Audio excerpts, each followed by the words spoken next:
Buenos días, agradezco a todas aquellas personas que han decidido acompañarnos en este espacio de hoy. La charla va dirigida muy especialmente a aquellas personas que por una u otra razón se sienten alejadas o impedidas para hacer matemática. La idea es que salgamos hoy convencidos de que todos los seres humanos, independientemente de nuestra actividad, somos capaces de hacer matemáticas. Es más, en muchas áreas en las que ni siquiera pensamos, estamos casi que obligados a hacer matemáticas. Empiezo con una cita del profesor Edward Frenkel en su libro Amor y Matemáticas. Él destaca que las matemáticas nos enseñan a analizar rigurosamente la realidad, a estudiar los hechos, a seguirlos a donde quiera que lleven. Las matemáticas, dice el profesor Frenkel, nos liberan de dogmas y prejuicios, nutren nuestra capacidad de innovación. De ese modo, nos proporcionan herramientas que la trascienden a ella misma. Quiero empezar destacando el trabajo de unas personas que prestan un gran servicio en los mercados y son los llamados cariñosamente revuelteros. Quiero destacar cómo estas personas son capaces de manejar propiedades de la matemática básica, muchas veces sin siquiera haber estudiado en la escuela esas propiedades, o si las estudiaron, seguramente las estudiaron de manera teórica. Estas personas lo primero que hacen es que fijan los precios unitarios en múltiplos de 100 pesos. De esa manera no se complican con centavos o con fracciones de peso, mucho menos tienen que preocuparse por pedirle al cliente que deje la devuelta para una fundación. Empecemos señalando, por ejemplo, lo referente a la adición. Ellos en un cartón van haciendo una lista de artículos, van escribiendo los precios uno a uno y los escriben rigurosamente de tal manera que las unidades vayan debajo de las unidades, las decenas debajo de las decenas, etcétera. Entonces, para sumar lo hacen con una habilidad pasmosa. Hacen la suma, unidades, decenas, saben cuánto llevan hasta terminar. Y tienen su propia prueba para la adición. Y entonces, cuando sumaron de arriba hacia abajo, para comprobarlo, hacen de abajo hacia arriba. Esa es una manera de aplicar ellos la propiedad conmutativa de la adición. Ellos manejan bien la multiplicación por 2, 3, 4, etcétera, hasta 10. De ahí en adelante, ya ellos, cuando no tienen calculadora, ya no pueden multiplicar por 11 fácilmente o por 12, etcétera. Pero lo que hacen en estos casos, cuando quieren o necesitan multiplicar por números superiores a 10, aplican la propiedad distributiva de la multiplicación con respecto a la adición. Por ejemplo, si ellos nos venden 12 artículos a precio unitario de 800 pesos, la cuenta la hacen de esta manera. Ellos dicen, razonan de esta manera, 10 cuestan 8,000, 2 cuestan 1,600. Y la suma de 8,000 más 1,600 no la hacen directamente, sino que hacen primero la suma de 8,000 más 1,000, 9,000 y después le agregan los 600. En este caso han usado dos propiedades básicas. Primero, la propiedad distributiva de la multiplicación con respecto a la adición. 12 por 800 es lo mismo que 10 más 2 por 800. Esa es la propiedad distributiva de la multiplicación con respecto a la adición. ¿Y qué otra propiedad están usando? La propiedad asociativa de la adición. 8,000 más 1.600 lo descomponen en 8.000 más 1.000 y después le agregan los 600. Exactamente están aplicando la propiedad asociativa de la adición. La sustracción no la hacen como usualmente la aplicamos nosotros. Por ejemplo, si usted le compra por un total de 33.500 pesos y le paga con un billete de 50.000, pues ellos no hacen directamente la resta de 50.000 menos 33.500, sino que la de vuelta la van dando por partes. Como el costo fue 33.500, dicen 500 para 34, después agregan 1.000 para 35, después agregan 5 para 40 y 10 para 50. Lo que están haciendo es aplicar la sustracción como como operación inversa de la adición. Y fíjense que ellos hablan de 500 para 34, 1.000 para 35, etcétera. Muy pocas veces utilizan la palabra 1.000, es decir, que ellos ya le quitaron los 3 ceros al peso. En este caso de la sustracción, lo más seguro es que el vendedor no sepa cuánto devolvió, pero sí está seguro de que devolvió la cantidad correcta. Vamos a tratar de dar respuesta a una pregunta. ¿Qué hacer para tener éxito en el aprendizaje y dominio de la matemática? Por supuesto que no existen recetas para esto, pero en mi amplia experiencia he observado que hay 3 condiciones básicas para el éxito en el trabajo matemático. Actitud positiva hacia la matemática, tener una buena competencia lectora y aplicar una dosis de creatividad. Hablemos un poquito e ilustremos cada una de estas. La actitud positiva podríamos definirla como autoconfianza, es decir, aquella convicción íntima de que somos capaces de hacer matemáticas, de que somos capaces de enfrentarnos a problemas y de salir airosos en la solución. Hay una creencia muy arraigada en nuestro medio que por supuesto no tiene fundamento y que ha conducido a que muchas personas se consideren a sí mismas incapaces para el estudio de la matemática. El profesor Pedro Gómez de la Universidad de los Andes a esas personas las denomina matemafobos y en esencia lo que plantea es que un matemafobo es una persona que no puede ver la matemática ni en pintura. En contraposición a este término, he titulado mi charla Invitación a la matemafilia, es decir, a que nos acerquemos a la matemática desprevenidos y más bien con amor hacia ellos. En este sentido, recomiendo una lectura. El asesinato del profesor de matemáticas, del profesor español Jordi Sierra y Fabra. Lejos de lo que el título del libro puede sugerir, no se trata de que se quiera asesinar a un profesor por ser el tirano de la clase. Se trata simplemente de un relato que hace el autor de 3 jóvenes que se sentían matemafobos y que no fueron capaces de superar la asignatura de matemáticas durante el año.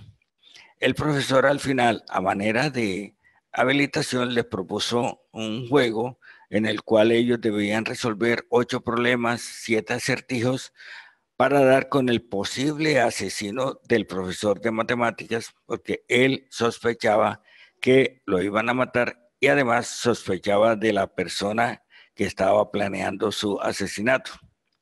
Efectivamente, asesinado el profesor, los estudiantes ya se vieron motivados a averiguar quién había sido el asesino del profesor, se dedicaron a resolver los 8 problemas, los 7 acertijos, descubrieron al autor del asesinato y quedaron curados de la matemafobia.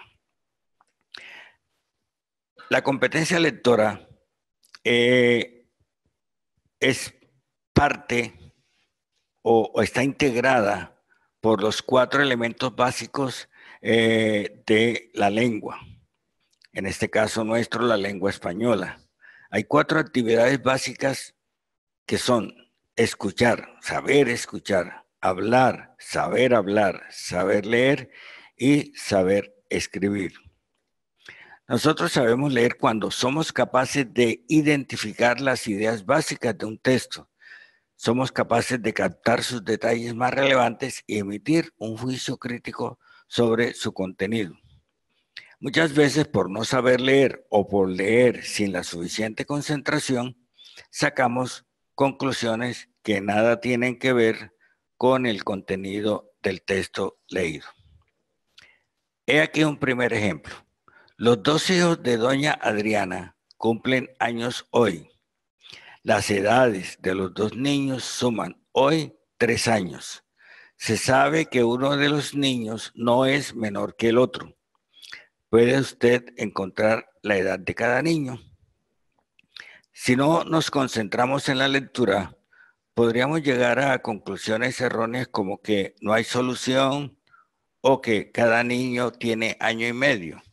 Pero recordemos que en el enunciado se dice que cumplen años hoy, de manera que cada uno tiene un número entero de años. La solución es muy sencilla. Uno de los niños tiene 2 años y el otro tiene 1 año. La frase que dice uno de los niños no es menor que el otro se cumple. El de 2 años no es menor que el otro niño. El error muchas veces proviene de que confundimos la frase uno de los niños no es menor que el otro con ningún niño es menor que el otro, en cuyo caso ahí no habría solución. Miremos este otro ejemplo que he tomado del texto, ¿Cómo se llama este libro?, del profesor Raymond Smullyan. Un hombre estaba mirando un retrato y alguien le preguntó, ¿quién es la persona del retrato? El hombre respondió señalando al retrato, no tengo hermanos ni hermanas, pero el padre de ese hombre es hijo de mi padre. ¿Quién era la persona del retrato? Si no nos concentramos en la lectura, podemos sacar conclusiones erróneas. Pero miremoslo de esta manera. Supongamos que soy yo la persona que habla mirando al retrato. Entonces, al afirmar no tengo hermanos ni hermanas, cuando yo hable de el hijo de mi padre, me refiero a mí mismo. O sea, siempre que utilice yo la palabra o la expresión el hijo de mi padre, me refiero a mí mismo. Entonces, cuando dice el padre de ese hombre es hijo de mi padre, lo que está afirmando es el padre de ese hombre soy yo. Por lo tanto, la persona del retrato es el hijo. Imaginemos ahora que en las mismas circunstancias, el hombre que mira al retrato hubiese respondido, no tengo hermanos ni hermanas, pero el hijo de ese hombre es hijo de mi padre. Recordemos, si soy yo el que habla mirando el retrato, siempre que digo el hijo de mi padre, me refiero a mí. Por lo tanto, cuando dice el hijo de ese hombre es hijo de mi padre, lo que está afirmando es el hijo de ese hombre soy yo. Por lo tanto, la persona del retrato es la persona de quien habla. El padre de la persona que habla. La creatividad es esencial en la solución de problemas difíciles, aquellos en que la persona debe descubrir nuevos caminos no trajinados anteriormente o caminos conocidos, pero que no han sido utilizados para enfrentar el problema particular. Esta es una frase que he tomado del libro Pensamiento Creativo del profesor Antonio Vélez, escrito en compañía de sus 2 hijos. La creatividad se funda en la capacidad de adoptar puntos de vista diferentes a los usuales. Para la creatividad es importante que tengamos en cuenta esta frase de Albert Einstein. Si buscas resultados distintos, no hagas siempre lo mismo. Busca formas diferentes de actuar. Vamos a ilustrar con algunos problemas cómo nuestra capacidad creativa nos puede ayudar a resolver fácilmente cierto tipo de situaciones. Daniela tiene 6 recipientes de igual capacidad alineados. Los 3 primeros están llenos de agua y los 3 siguientes están vacíos. Pregunta, ¿es posible, moviendo un solo recipiente, lograr que los llenos y los vacíos queden alternados? Es decir, que queden lleno, vacío, lleno, vacío, lleno, vacío. Por supuesto que si intercambiáramos el segundo y el quinto, el problema quedaría resuelto, pero hay una condición que nos exige, que es mover un solo vaso. Entonces, si se trata de mover un solo vaso, hagamos lo siguiente. Movamos el segundo vaso, vaciemos su contenido en el quinto, ya el segundo vaso quedó vacío y lo regresamos a su lugar de origen y hemos cumplido con la tarea. Hemos movido un solo vaso y los vasos llenos y vacíos quedan alternados. Lleno, vacío, lleno, vacío, lleno, vacío. Este otro problemita también nos reta a que seamos creativos. ¿Puede usted dividir esta torta en 8 porciones haciendo exactamente 3 cortes? Y entonces ahí recordamos cómo en los cumpleaños, en las bodas, cómo acostumbramos a partir las tortas. Hacemos un primer corte y entonces ya la torta quedó dividida en 2 porciones. Si hacemos un segundo corte, la torta quedó dividida en 4 porciones. Ahora lo que tenemos que hacer es un tercer corte porque no nos exigen que sean 3 como máximo. Y entonces, si seguimos la rutina que veníamos haciendo, es decir, haciendo cortes verticales, no vamos a lograr sino 6 pedazos de torta. Pero la solución es muy sencilla. Si nos apartamos de hacer cortes verticales y hacemos un tercer corte horizontal, ya el problema queda resuelto fácilmente. Ahí están los 8 pedazos que nos pidieron con solo 3 cortes. Aquí hay un problemita en donde aparecen 8 bolas de billar con los números 1, 3, 5, 7, 9, 11, 13, 15. Y nos piden mover 3 de esas 8 bolas y situarlas en estos círculos de modo que los 3 números sumen 30. Muy bien. Pero si recordamos nuestros conceptos de matemática elemental, nos vemos con la dificultad de que como todos estos números son impares, los que aparecen aquí, entonces no sería posible que con 3 números impares lográramos una suma de 30, que es un número par. Entonces, haciendo ensayos, podríamos llevar el 11 a este lugar, el 13 a este lugar y ya tenemos 24. Nos faltarían 6 para 30. Pero la solución la tenemos ahí. Aquí está el 6 y el problema queda resuelto. Porque simplemente se trataba de mover la bola que tiene inicialmente un 9, pero que si le damos vuelta, ese 9 se convierte en un 6. Y el problema queda resuelto. 6 más 11, 17 más 13, 30. Vamos a resolver algunos problemitas para ilustrar cómo podemos buscar estrategias novedosas para la solución de problemas. El profesor George Polya, entre sus diferentes textos, tiene uno que es muy consultado por los docentes de matemáticas. Se llama Cómo plantear y resolver problemas. Es de gran ayuda. Él propone que para enfrentarnos a la resolución de problemas, sigamos el método que él llama de los 4 pasos. Un primer paso es comprensión del problema. Segundo, configuración de un plan. Tercero, ejecución del plan. Cuarto, mirada retrospectiva. Hablemos un poco de cada uno de estos 4 pasos. Comprensión del problema. Esto es ni más ni menos que ante un enunciado de un problema, afinemos nuestra competencia lectora.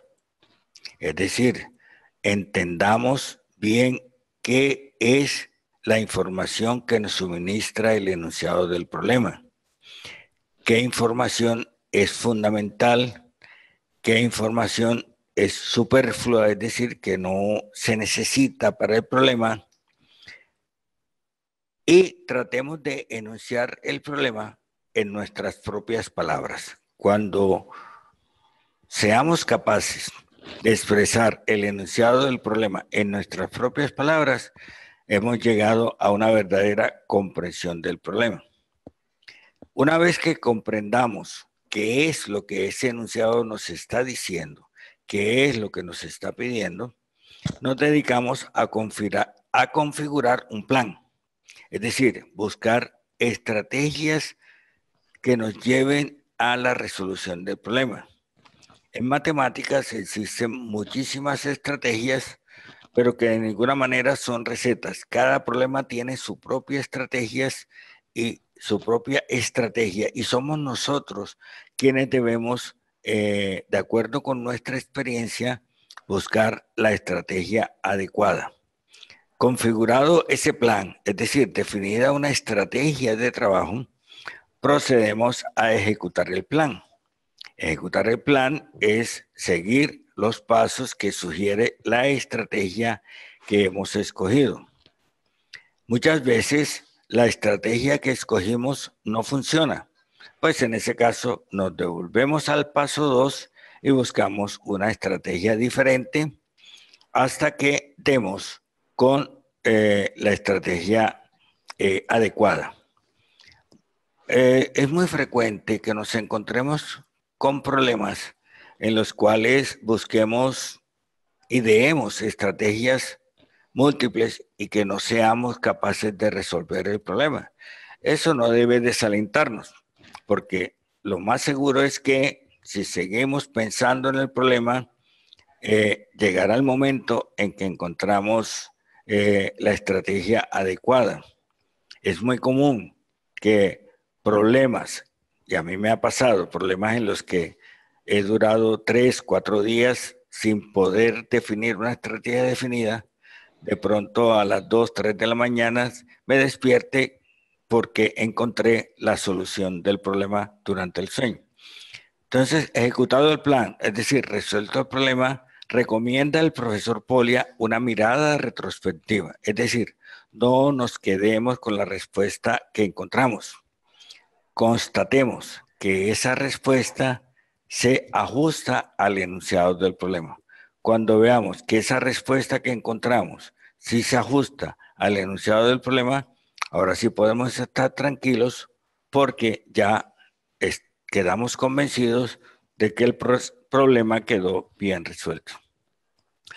Vamos entonces a aprovechar este corto espacio para resolver algunos problemitas, tratando de presentar estrategias novedosas, estrategias creativas. Un perro ve una liebre a 300 metros de él. La liebre puede recorrer 1000 metros en 2 minutos, mientras que el perro recorre 2600 metros en 5 minutos. ¿En cuánto tiempo alcanzará el perro a la liebre? Una primera dificultad aparente es que las velocidades de la liebre y el perro están dadas en unidades diferentes. La de la liebre cada 2 minutos y la del perro cada 5 minutos.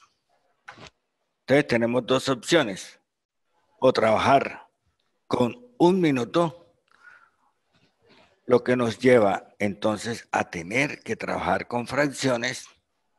Otra estrategia es evitarnos las fracciones y hacer lo siguiente. La liebre recorre 1000 metros en 2 minutos y el perro 2.600 metros en 5 minutos. Entonces, busquemos algo que nos recoja estos 2 minutos y estos 5 minutos. Un múltiplo, el menor posible, de 2 y 5 es 10. O sea, 10 es múltiplo tanto de 2 como de 5. Entonces veamos, en 10 minutos, según la información que nos dan, qué distancias recorren el perro y la liebre. Como la liebre recorre 1.000 metros cada 2 minutos, en 10 minutos recorrerá 5 veces 1.000 metros, es decir, 5.000 metros. Como el perro recorre 2.600 metros en 5 minutos, en 10 minutos recorrerá 2 veces 2.600 metros, es decir, 5.200 metros. Quiere decir esto, que en 10 minutos el perro ha disminuido la distancia que la liebre le llevaba inicialmente en 200 metros. Pero la distancia inicial es 300 metros. Es decir, después de esos 10 minutos faltan 100 metros, los cuales se podrán cubrir en 5 minutos. En total, el perro alcanzará a la liebre en 15 minutos. Fíjense que no hemos tenido que usar fraccionarios y nos evitamos ese que para algunos es un problema aparente. Veamos otro ejemplo. Encuentro de caminantes. Un caminante tarda 10 días en trasladarse de una ciudad a otra, en tanto que un segundo caminante lo hace en 15 días. ¿Dentro de cuántos días se encontrarán los caminantes si salen simultáneamente de estas ciudades uno al encuentro del otro? Digamos que uno sale de A hacia B y el otro de B hacia A. Llega un momento en que se van a encontrar, llega un día en que se van a encontrar. Los caminantes tienen velocidades diferentes. Este caminante que sale de A puede tardar 10 días en hacer el recorrido hasta B. Y este caminante que sale de B hacia A puede tardar 15 días en hacer el recorrido de B hasta A. Pero como hicimos en el problema del perro y la liebre, en lugar de trabajar con un día, pensemos en el mínimo como un múltiplo de 10 y 15. Ese mínimo como un múltiplo de 10 y 15 es 30. Eso quiere decir que 30 es el menor número, tal que 30 es múltiplo de 10 y 30 es múltiplo de 15. Entonces vamos a suponer que a estos caminantes los vamos a poner a hacer el recorrido entre las dos ciudades durante 30 días. Ellos van a caminar durante 30 días de ida y vuelta. De ida y vuelta. Entonces, en esos 30 días, como el primer caminante hace un solo recorrido en 10 días, en 30 días haría 3 veces el recorrido entre las dos ciudades. El segundo caminante recorrería 2 veces la distancia, puesto que él hace el recorrido en 15 días. Total que si ponemos a los caminantes a caminar durante 30 días, este que partió de A haría esto, 1, 2, 3. Este que partió de B haría 1 y 2. Entre los dos recorrieron esta distancia, ¿cuántas veces? Entre los dos recorrieron esa distancia 5 veces. Pero resulta que para que ellos, cuando parten el uno de A y el otro de B, para encontrarse, se necesita que el recorrido, la suma de los recorridos de los dos sea una sola vez la distancia entre A y B. Por lo tanto, si en 30 días ellos hacen el recorrido 5 veces, para que hagan entre los dos el recorrido una sola vez, basta dividir 30 entre 5, es decir, en 6 días. En 6 días, los dos caminantes se van a encontrar en algún punto, no necesariamente el punto medio entre A y B. Miremos este otro problema. Hay un libro que infortunadamente no se encuentra en el comercio, que se llama Antiguos Problemas Recreativos en Rusia. De él he tomado este problemita que me parece interesante. Llegaron los loros y se posaron en estacas. Si en cada estaca se posara un loro, se quedarían 2 loros sin estaca. Pero si en cada estaca se posaran 2 loros, en 2 de las estacas no habría loro. ¿Cuántos eran los loros? ¿Cuántas las estacas? Entre las recomendaciones que hace el profesor Polia está la de que leamos el enunciado las veces que sea necesario para que podamos empezar a definir una estrategia de solución. Recordemos entonces, dice, si en cada estaca se posara un loro, se quedarían 2 loros sin estaca. Pero si en cada estaca se posaran 2 loros, en 2 de las estacas no habría loro. ¿Cuántos eran los loros y cuántos eran las estacas? Vamos a utilizar un método que nos aparta de la solución algebraica. Por supuesto que la álgebra es una herramienta importante para resolverlo, pero vamos a suponer que estamos trabajando con jóvenes que no han visto todavía un curso de álgebra. Entonces vamos a usar lo que se llama una hipótesis provisional. Supongamos que los loros se posan de 2 por estaca. No sabemos cuántas estacas hay, pero lo que sí sabemos es que por parte del enunciado quedan 2 estacas sin loro. ¿Sí? Entonces, hay una serie de estacas en donde hay de a 2 loros en cada estaca, pero hay 2 estacas sin loro. Vamos a suponer que de cada estaca ocupada vuela un loro en busca de las estacas desocupadas. ¿Cuántos loros logran el objetivo? Solamente 2, porque solamente hay 2 estacas desocupadas. Pero en ese caso ahora quedarían todas las estacas con un loro y según el enunciado quedarían 2 loros sin estaca. Es decir, de los loros que volaron, 1 por cada estaca ocupada, 2 quedaron en estacas y 2 quedaron por fuera. Es decir, en total volaron 4 loros. Eso quiere decir que si volaron 4 loros es porque había 4 estacas ocupadas y 2 desocupadas. ¿Sí? 4 estacas ocupadas y 2 desocupadas. Es decir, había 8 loros. Miremos, hagamos la mirada retrospectiva. Si se posan de a 2 por estaca, quedan 2 estacas desocupadas. Ahí están los 8 loros. Si se posan de a 1 por estaca, aquí están las estacas. Cada estaca tiene un loro y quedan 2 loros por fuera. Mirada retrospectiva que recomienda el profesor Polia. Se sabe que una ameba se reproduce por duplicación cada 3 minutos. A las 12 del mediodía se introduce una ameba en un frasco. Si el frasco se llena exactamente a las 3 de la tarde, ¿a qué hora se encontraba el frasco ocupado hasta la mitad? Ojo, es importante que cada ameba se duplica en cada 3 minutos. ¿Sí? Y nos preguntan si el frasco se llenó a las 3 de la tarde, ¿a qué hora se encontraba el frasco lleno hasta la mitad?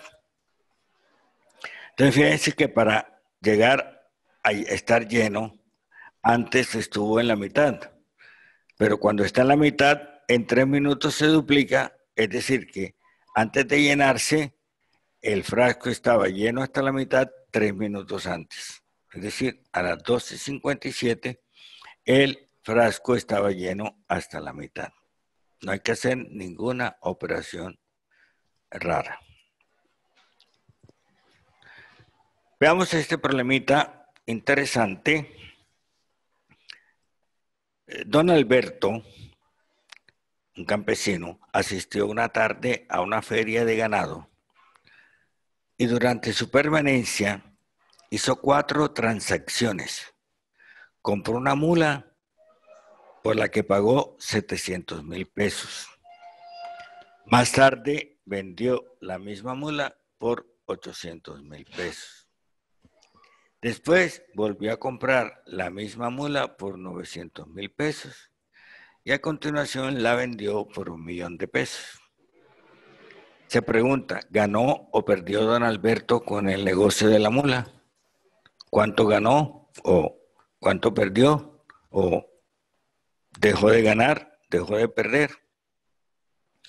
Es importante entonces que tengamos claro el enunciado, que es la primera recomendación de Polia.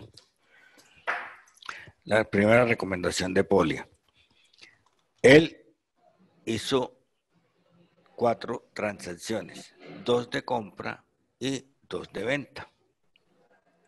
El hecho de que el enunciado hable de la misma mula es irrelevante. No importa si compró la mula,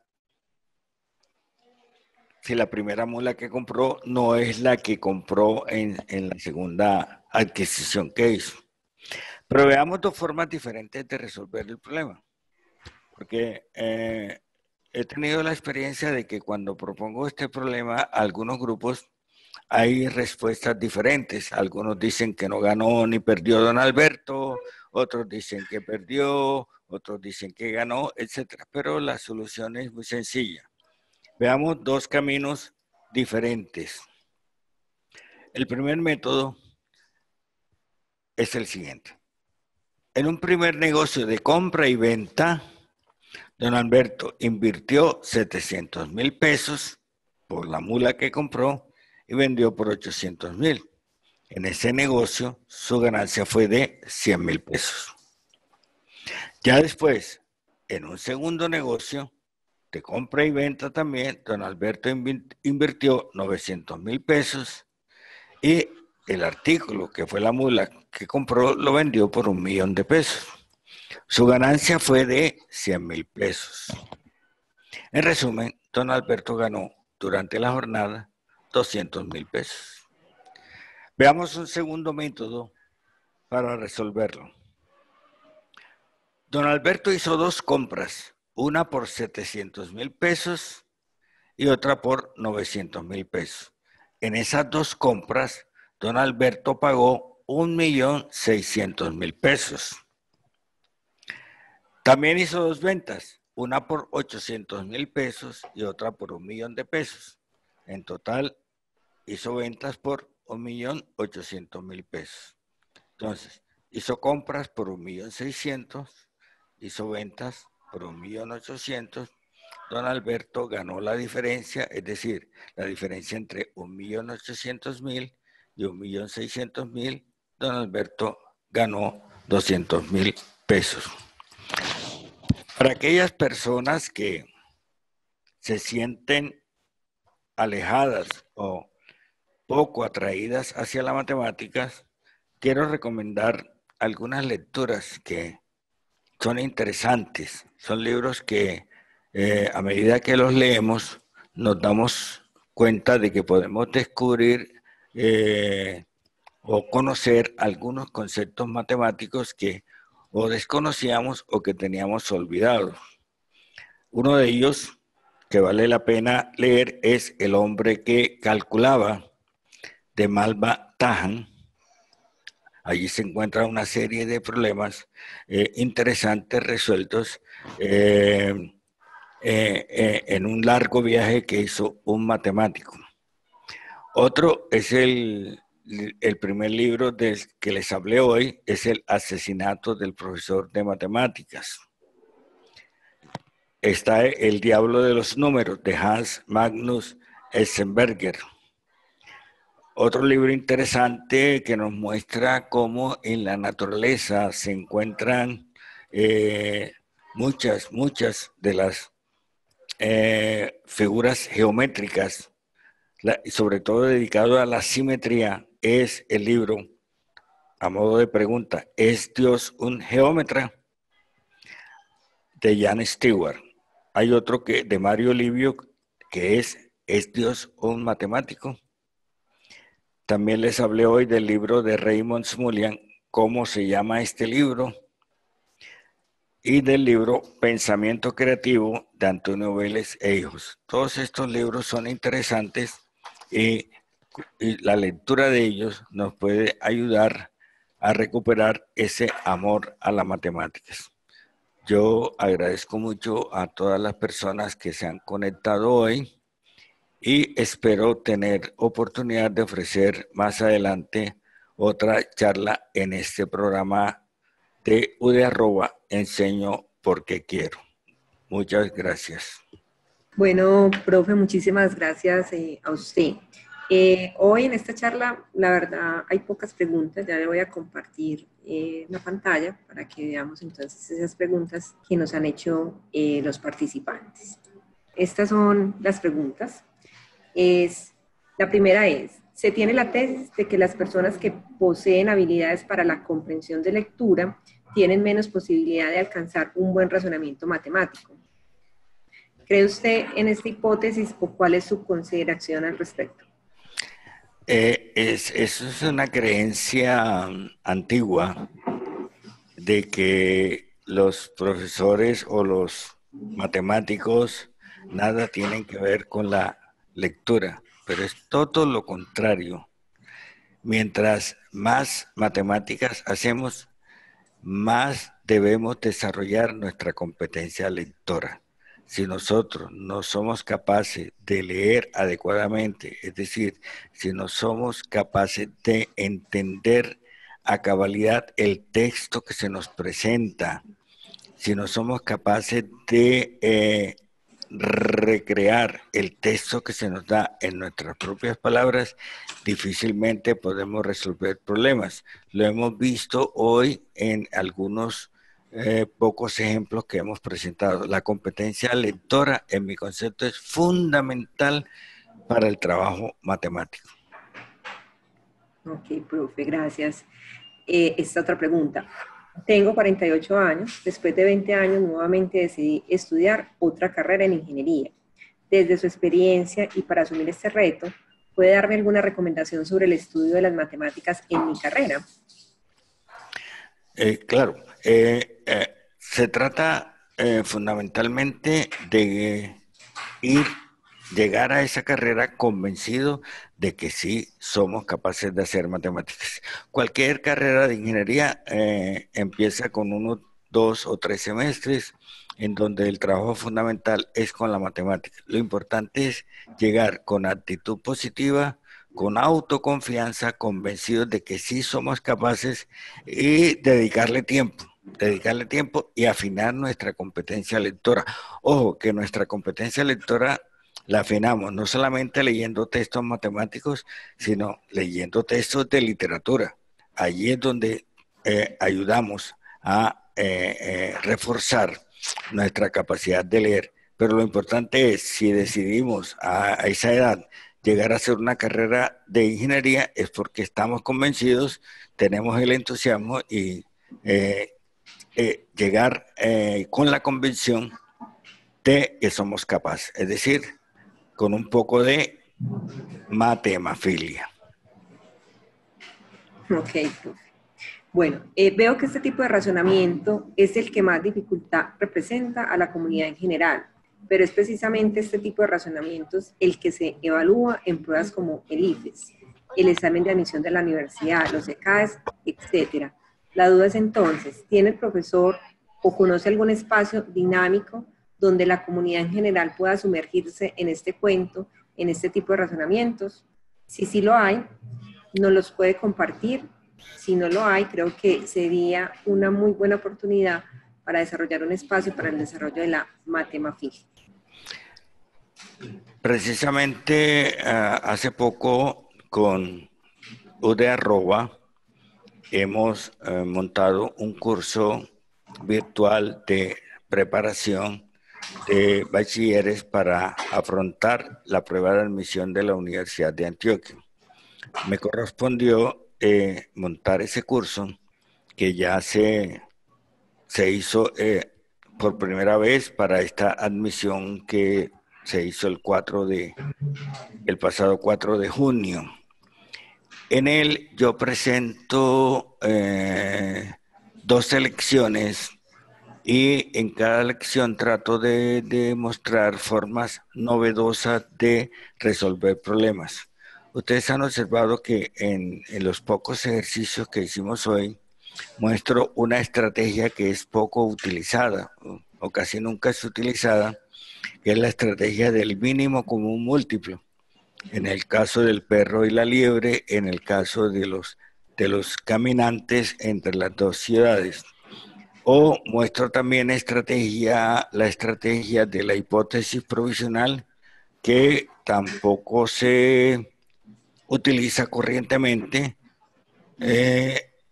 y que nos lleva a resolver problemas sin necesidad de recurrir al álgebra. Ojo, quiero aclarar, no es que el álgebra no sea importante, el álgebra es fundamental, pero si logramos resolver problemas por métodos puramente aritméticos, aprovechamos para desarrollar nuestra capacidad de razonamiento lógico. Gracias, profe. Igual, ahí complementando con la respuesta que usted da, ese curso del que el profe habla lo ofrecimos, pues se ofreció sin ningún costo para aspirantes a la Universidad de Antioquia para, digamos, fortalecer sus competencias en lectura y razonamiento lógico. Por ahora, pues no lo tenemos abierto a la comunidad en general, que entiendo la persona que hizo la pregunta lo cuestiona pues como un poco. Vamos a revisar pues con esta inquietud si lo podemos abrir. Y pues algo que también me llama la atención y que también es los que de pronto nos han seguido en estos encuentros que hemos tenido, nuestro objetivo es que creemos comunidades, ¿cierto? Nosotros desde Udarroa tenemos un objetivo y es que creemos una en todo lo que tiene que ver en temas relacionados con la educación, integrando tecnologías, ¿cierto? Pero sería muy bueno que pues, las personas que participan y si son y pues tienen un interés y les apasiona ese tema, también nos propongan crear comunidades. Acá yo entiendo la persona, pues si no existe, qué bueno que lo creáramos. Entonces, eso también es esa iniciativa de cómo empezamos entre todos a crear comunidad de lo que nos gusta y que pues entender que crear una comunidad es también liderarla y que pues y que todos construyamos. Entonces sería también muy chévere que estos encuentros alguien dijera, ve, de los encuentros en Enseño porque quiero, creé mi comunidad en Matemafilia, que es como lo que nos propone esta persona que está participando. Bueno, acá hay, profe, otra pregunta. Buen día. No pude anotar todos los libros, nos podría repetir nuevamente. No sé, profe, acá yo tenía una sugerencia, porque yo sé que usted repitió varios. No sé, las personas de Udarroa que nos están apoyando, más bien, profe, cuando usted termine, no los dice y los anotamos en la presentación, que entonces así nos quedan a todos para que... Perfecto, sí. Así lo haremos. Listo. Profe, ¿nos puede dar consejos para estudiar las matemáticas? Los 3 consejos ya están dados esencialmente. Primero, autoconfianza, estar convencidos de que somos capaces.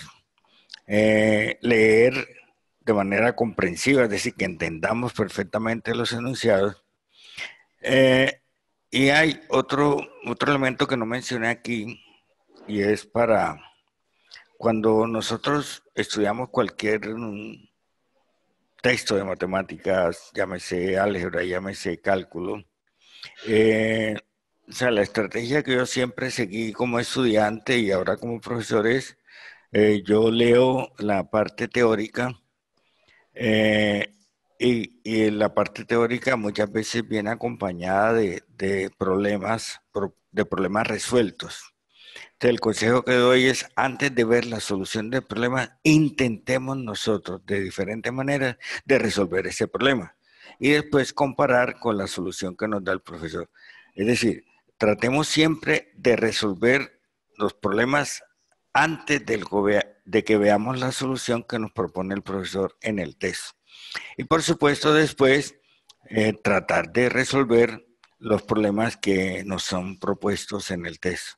Pero fundamentalmente estudiar la parte teórica, comprenderla ante un enunciado tratar de buscar la posibilidad de generalizar o ante un enunciado tratar de quitarle condiciones para ver qué sucedería si en las hipótesis quitamos algunas condiciones, ¿qué pasaría con la tesis?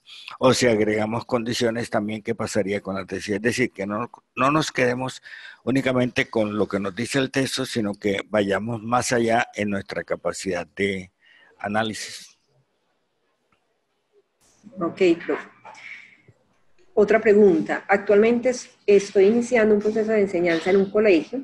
Aún soy estudiante de ingeniería y a mi corta edad de 20 años se me abrió la puerta en este lugar.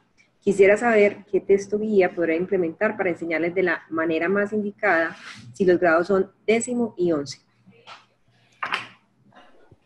Ahí, bueno, depende de los temas que se dan en los grados 10 y 11. Normalmente son, digamos, lo que se llama usualmente precálculo.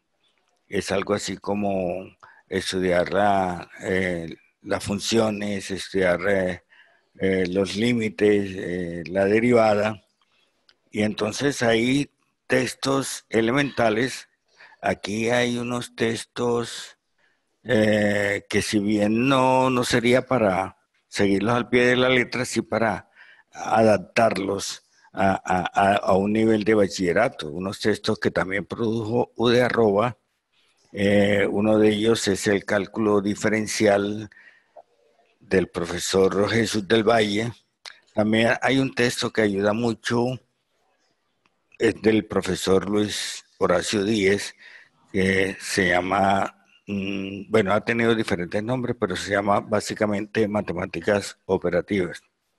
Pero sí, yo recomendaría el texto del profesor Jesús del Valle para trabajar elementos de funciones y de límites y de derivación para los grados 10 y 11.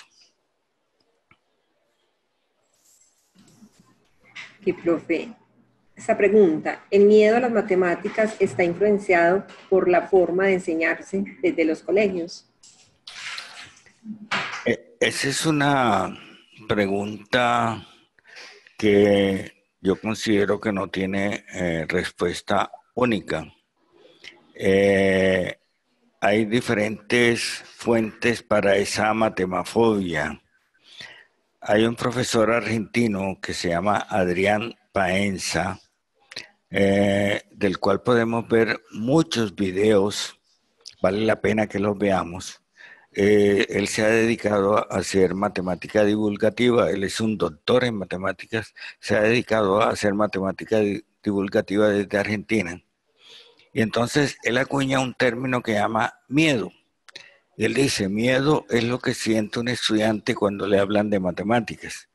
Y dice que ese miedo se ha venido dando porque razonan de equivocadamente algunos estudiantes no pudieron mis padres, no pudieron mis abuelos con la matemática, en resumen, nadie pudo con la matemática y ¿por qué voy a poder yo?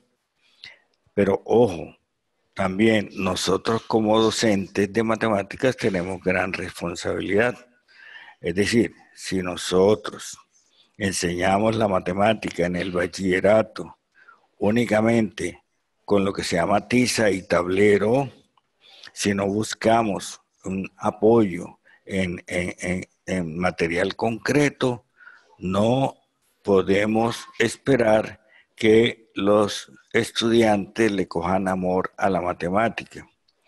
Leía yo y lo presenté en algunos trabajos que por allá a mediados del siglo XX en España se llevó a cabo una convención internacional de profesores de matemáticas porque estaban preocupados por el bajo nivel de rendimiento de los estudiantes en matemáticas y llegaron a la conclusión de que era necesario apoyar la matemática en materiales concretos. Y allí en esa reunión, por ejemplo, fue cuando surgió que para la geometría hay una herramienta muy importante que se llama geoplano. Entonces, es importante que tratemos de enseñar la matemática buscando algún apoyo en situaciones reales. Profe, cuando estaba respondiendo, alguien preguntó que si le repites el nombre de ese maestro argentino. ¿Lo puede repetir, por favor? Adrián Paenza. Adrián Paenza. Listo, profe, gracias. Profe, ¿cómo lograr atrapar a todo un grupo de jóvenes, no al entendimiento, sino al interés o al gusto por las matemáticas? Sí, hay textos que son muy agradables para su lectura y que nos animan. Por ejemplo, ya les mencioné algunos, El hombre que calculaba, el asesinato del profesor de matemáticas, pero ojo, o sea, no solamente que los muchachos los lean, sino que nosotros como docentes entablemos con ellos en grupo discusiones y discusiones que nos lleven no solamente a indagar el grado de comprensión que tuvieron los muchachos de los problemas resueltos, sino retarlos a que busquen soluciones distintas a las soluciones que les presenta el texto. Yo, por ejemplo, del texto El asesinato del profesor de matemáticas, a mis alumnos acá en la universidad les he propuesto buscar soluciones completamente diferentes a las soluciones que plantea el profesor. O sea, buscar soluciones creativas. Entonces, si armamos esas discusiones con los muchachos acerca de la resolución de problemas, con seguridad que vamos armando un grupo de muchachos que van cogiéndole amor y se van entusiasmando con la matemática. Ok. Profe, ahí pues lo complemento porque yo también pues soy profesora. Creo que uno tiene que imprimir esa pasión por lo que enseña a los estudiantes y creo que una cosa que funciona muy bien es relacionarlo con cosas de la vida real. Un ejemplo, algún profesor de física me decía, yo le enseño a mis estudiantes, los invito a jugar billar, porque en el billar, por ejemplo, sé que hay varios, digamos, conceptos de la física que se pueden enseñar.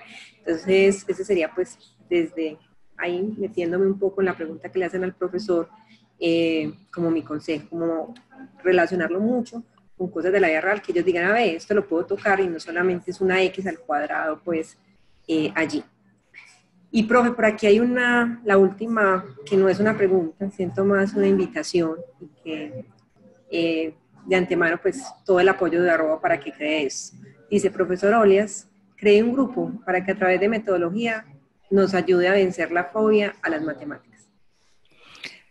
Pues a mí me gustaría muchísimo tener el grupo y yo espero que entonces desde UDE@ podamos hacerlo. Sería magnífico porque yo siempre he sido un apasionado por la enseñanza y sería una magnífica oportunidad para digamos, dar a conocer una cantidad de trabajos que yo tengo y que están inéditos y que me gustaría pues que profesores, muchos profesores y muchos estudiantes los conozcan para que incrementemos ese amor a las matemáticas.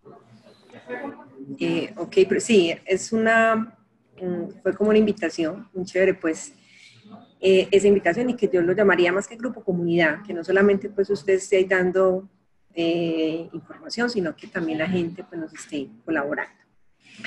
Bueno, profe, pues ya no tenemos más preguntas. Nuevamente, pues agradecerle por acompañarnos en este espacio. Creo que fue muy claro. Todos, pues, entiendo, según las manifestaciones que nos hacen por el chat y las preguntas, quedaron muy entusiasmados pues, con el tema. Bueno, a los participantes, muchas gracias también por asistir. Los invitamos para nuestro próximo encuentro, que será el 5 de julio. Estamos todavía definiendo quién nos va a acompañar y les extiendo nuevamente la invitación. Recuerden que ustedes también pueden participar en este espacio. Es muy sencillo, un tema que ustedes tengan conocimiento, que manejen, una charlita de 1 hora que todos entendamos y desde @educación virtual pues los estaremos acompañando. Bueno, profe, no sé si quiere decir más palabras, si no, entonces ya damos por terminada la charla.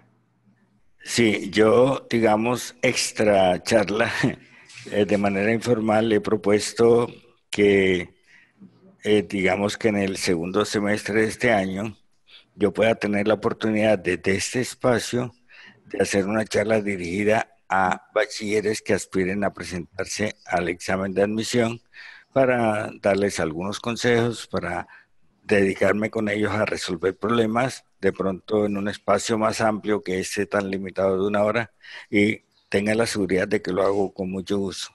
Nuevamente agradezco a los asistentes. Ok, no, muchas gracias a usted.